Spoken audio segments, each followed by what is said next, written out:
Got 100 steps to go. Tonight I'll make it 99.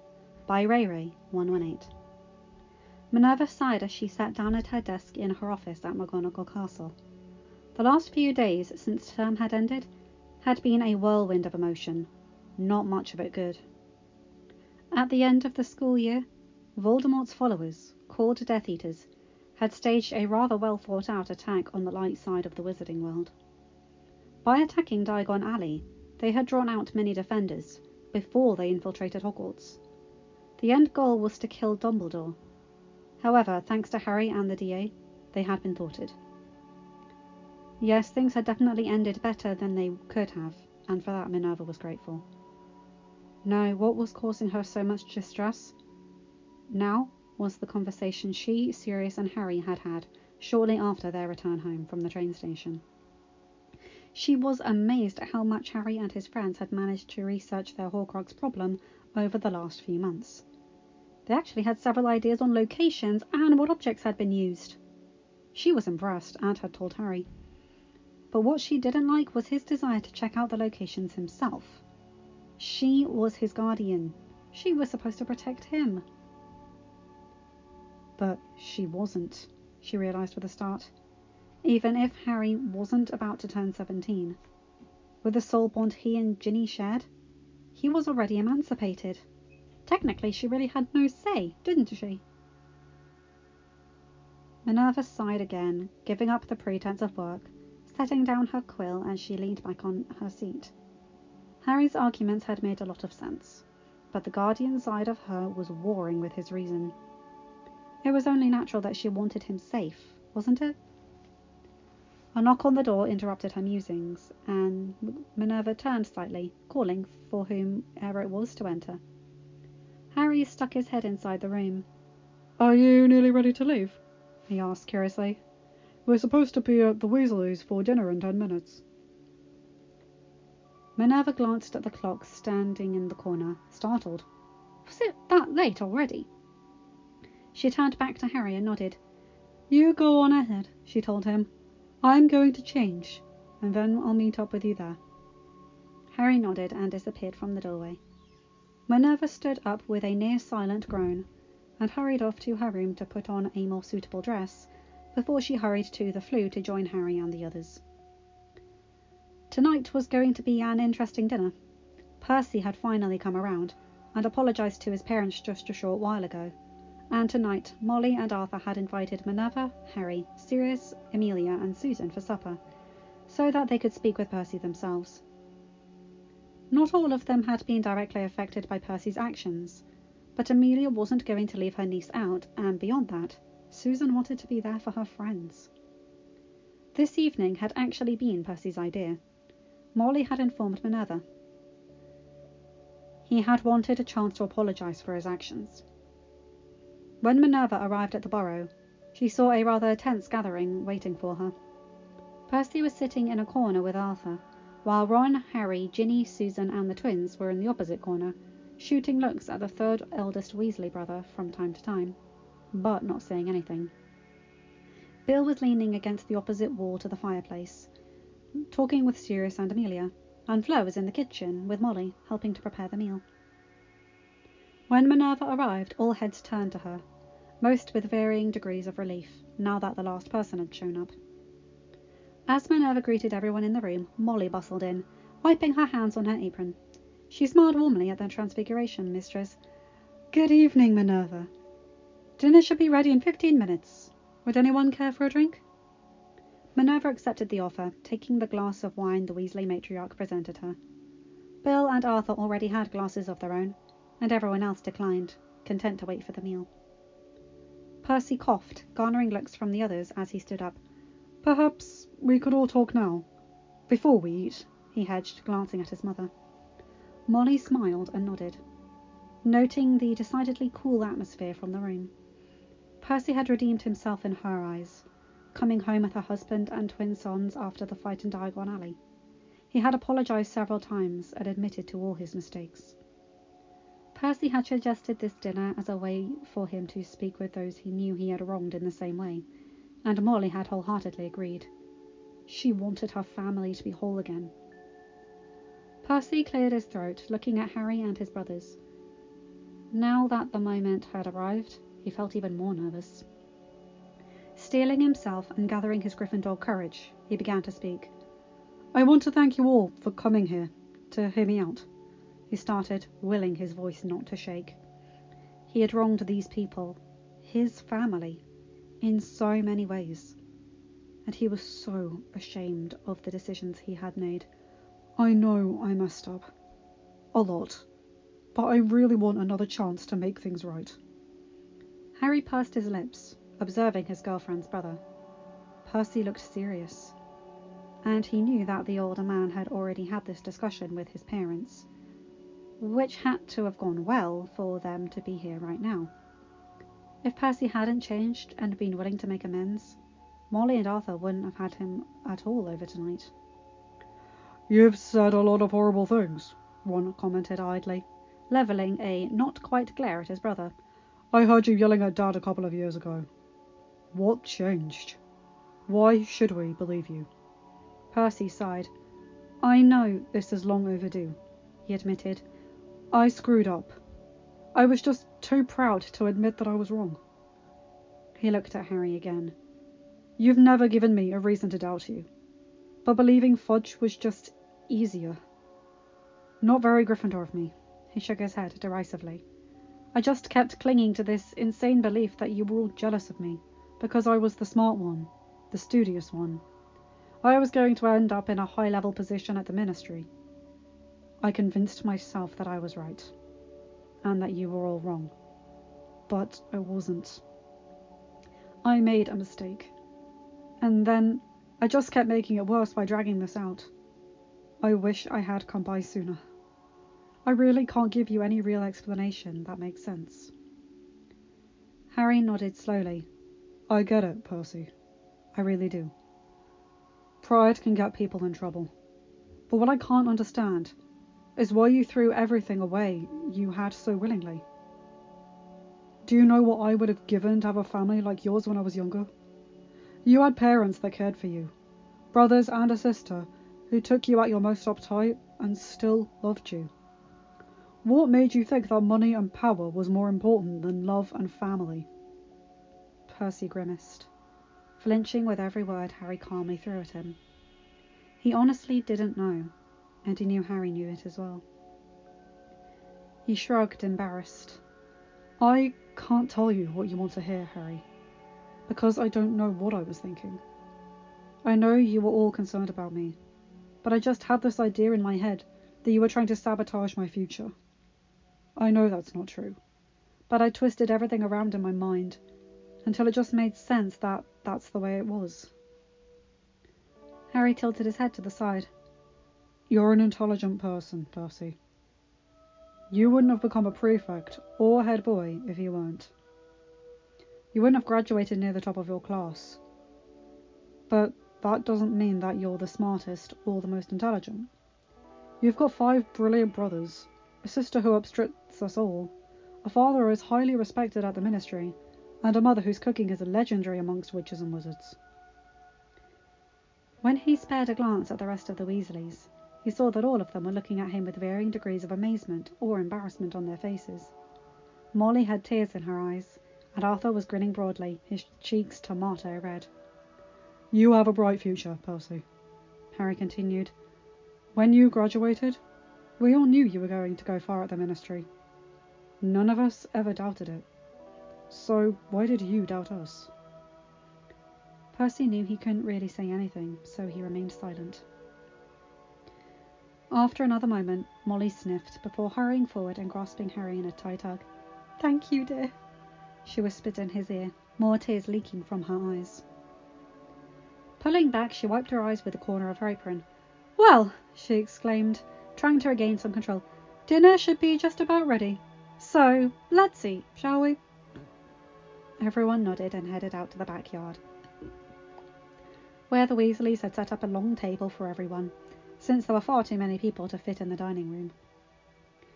Ginny pulled Harry off to one side while they milled about, waiting for Molly, Amelia, and Minerva to levitate the food outside. Before he could say anything, she was pressing a searing kiss on his lips. He kissed back, wrapping his arms around her waist. They were oblivious to the whistles from the twins and Sirius, or the rolled eyes from Ron. Bill smiled fondly, if not a little concernedly, at the intensity of the relationship, while Percy just averted his eyes. He wasn't against them being together, and he was pretty sure Harry would treat her right, but that was still his little sister, and he felt more than slightly awkward watching her snog her boyfriend. After a few moments, Harry pulled back, smiling softly into Ginny's warm brown eyes. "What was that for?" he asked, amused mentally. Ginny beamed. "For being you." "Ahem!" Molly cleared her throat, causing them to shift their attention quickly. Both teenagers flushed and Molly smiled. "Let's eat, shall we?" They all sat down, passing around the dishes with enthusiasm. Everyone enjoyed Molly's cooking, after all. Somehow Percy found himself sitting next to Amelia, feeling slightly uncomfortable with the situation. He had been a junior undersecretary before Amelia had taken over and relocated him to the Department of Magical Transportation. And while he knew what he was doing was important, there really wasn't too far he could go from here. As most of the table descended into smaller conversations, Amelia turned to Percy and smiled. "I was very happy to hear that you had reconnected with your parents," she commented, taking a bite of roast chicken. Percy nodded stiffly. "Thank you, Minister," he replied formally. Amelia almost rolled her eyes, but restrained herself, knowing that the conversation she needed to have with the young man was important. "Do you know why I placed you in a different position when I took office, Percy?" she asked softly, trying not to draw attention from the rest of the table. Percy nodded slowly. "I was too trusting in Fudge," he admitted. "I didn't think about the realities of the situation, and just believed him because he was the minister. I understand why you did it. And once I really calmed down and thought about it, I knew you did the right thing." Amelia smiled genuinely. "I'm glad," she said. "I wanted to give you a chance to prove yourself again. You're an intelligent young man, Percy, and you've got a lot of potential. But your weakness is that you trust too blindly in people in positions of authority. Harry was right. You have a wonderful family here, and you threw it away for a chance at power." Percy hung his head in shame, and Amelia sighed. "I know you have great aspirations, but you needed to realize that money and power aren't everything. You have a wonderful family, and they should be more important to you than any job." She paused, eating a few more bites, before she turned back to Percy. "I believe your superior has requested a transfer to the Department of Magical Games and Sports. If you wish, his current position could be yours." Percy stared, gulping harshly, his eyes widening in disbelief. "Really?" Amelia nodded, smiling. After a moment, Percy grinned in response. "That would be amazing. Thank you, Minister." Amelia inclined her head, turning back to her meal. When everyone had finished, Molly cleared the table, while the rest moved around, forming new groups and breaking off into conversations once more. Percy found himself standing with Harry, Sirius, and Ginny, a bottle of butterbeer in his hand as he talked with his sister, her boyfriend, and the minister's husband about the war effort. "I want to help," he said suddenly, bringing the conversation to a halt. Harry looked at him, raising an eyebrow, while Sirius's glance seemed to be sizing him up. Percy swallowed. "With the war," he explained, "I want to do something useful. Is there any way I can be of use?" Harry and Sirius shared a significant look before Sirius nodded slowly. "Perhaps. We can always use eyes and ears, and even with Amelia's cleaning house, Voldemort still has supporters at the Ministry." Harry bit his lip. "I'll send you a copy of a book that will help you learn occlumency. We can't share too much until we know you can protect your mind. But if you want to help, Percy, we're glad of it." Percy nodded eagerly. "I read about occlumency," he commented. "It sounds like a useful skill. I'll work hard at it, so you can tell me more." Harry smiled, resting a hand on Percy's shoulder. "We're glad to have you back in our lives, Percy. I have a feeling you'll be a great help to us." Percy returned the smile. In the meantime, I'll keep my eyes and ears open, and if I hear anything of interest, I will let you know. When Molly returned from setting the kitchen to rights, they came together again, this time with the focus of conversation being Bill and Fleur's upcoming wedding. The date was set to be in just over a month, so preparations were underway. Molly was nearly done with Fleur's dress, a present she had offered her soon-to-be daughter-in-law. Fleur was grateful for the gift, seeing the gesture for what it was, a way for Molly to welcome her into the Weasley family. She loved Bill's family. They were so welcoming and kind. Her own parents, though happy for her, had not been a large part of her life since she had moved to England after graduation. They and Gabrielle would be coming for the ceremony and staying for a few days before returning to France. She sometimes felt they didn't quite understand her desire to live in England, why she would choose Britain over France. She loved her parents very much, but they had their own beliefs, and sometimes her values differed. She wasn't sure they would be so willing to fight against Voldemort the way she was. They spent some time talking about the ceremony and the reception. Fleur was having Ginny and Gabrielle be bridesmaids, while Bill had asked Charlie, and surprisingly to most, Ron, to stand up with him. Fred and George had mockingly berated him for passing them over, one making the choice. But they knew that Bill had gotten closer to his youngest brother over the last couple of years, so they weren't too offended by it. "The dresses will be silver," Fleur informed them, beaming brilliantly. "Pink, of course, would clash horribly with Ginny's hair, but we will have pink and red roses lining the aisle, with silver leaves." "Sounds lovely," Susan commented, smiling. "You must be so excited." Fleur nodded, leaning into Bill's side. "But of course! I cannot wait to be married to Gilliam." Bill smiled down at his fiancée, giving her a light peck on the lips. As it was getting dark, the group decided to move inside. Shortly after that, they disbanded for the evening. Sirius told Harry, Ron, and Ginny that he would see them for training the next morning, before he left with Amelia and Susan. Fred and George headed back to their loft over their shop for a few minutes later, followed quickly by Percy heading for his own place, and Bill and Fleur's for theirs. Minerva and Harry went home a few minutes later, once Harry had said goodbye to Ginny.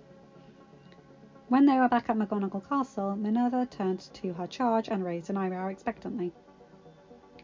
Knowing what she was waiting for, Harry sat down with a sigh. "I'm glad Percy's come around.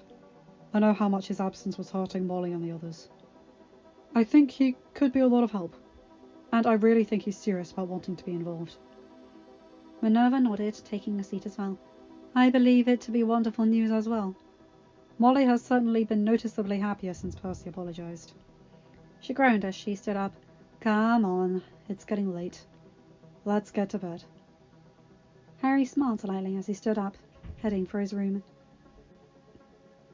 The next day, all of Harry's friends arrived early, heading out for a run before breakfast. After they had eaten, Sirius and Minerva joined them, and they spent most of the morning talking about Horcruxes. "I understand why you want to join in the physical search," Sirius explained calmly, "but you need to think about the risks involved." "We know about the risks," Harry commented, "and we know that we won't all be coming. But Neville, Susan, or Luna need to be there, since their group was the one looking for Horcrux locations. Ginny and I will be there whether you like it or not." Sirius opened his mouth to protest, but Harry continued, his voice sure and strong. He knew he was in the right. He just couldn't say how he knew. He just knew that he and Ginny needed to be there.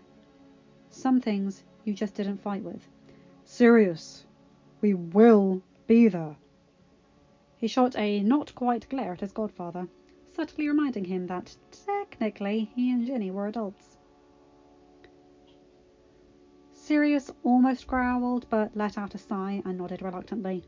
"Very well," he agreed. Minerva looked at him sharply, but he didn't say anything. "You two and Neville, with Bill, Remus, and myself. We'll have to tell them what we're doing, of course, but their knowledge of curses and wards will come in handy. Do you have a more exact location?" he asked, looking at the trio of students that had done most of the location search. They looked at each other before Neville shrugged with one shoulder. "Not much more than we have already said," he admitted. We know it's around Little Handleton somewhere, but without actually going there to search, we can't be more specific. Harry nodded. Tom Riddle Sr. was from Little Hangleton. That's where Voldemort took me and Cedric in the Triwizard Tournament. And there was that article in a Muggle newspaper that Luna found, about the deaths of Tom Riddle and his parents in the 40s. We know Voldemort's mum met his dad there, so they must have lived nearby. The problem is narrowing down the location. Sirius rubbed a hand over his face, sighing loudly. It's going to be a long search, he grumbled. All right. He looked at the teenagers. It'll take a few weeks for us to set this up, but we'll do it before the wedding. I can't promise unlimited chances at this, so let's make it count. They all nodded and spent the rest of the day training. End of chapter. Hi guys, hope you enjoyed this one. Okay, so yeah, that was nice. I liked that. Percy's reconciliation. He's really making an effort. I love that. And them getting ready for the Hogwarts hunt, and Sirius saying, "Okay, I know you're coming, so I won't fight it."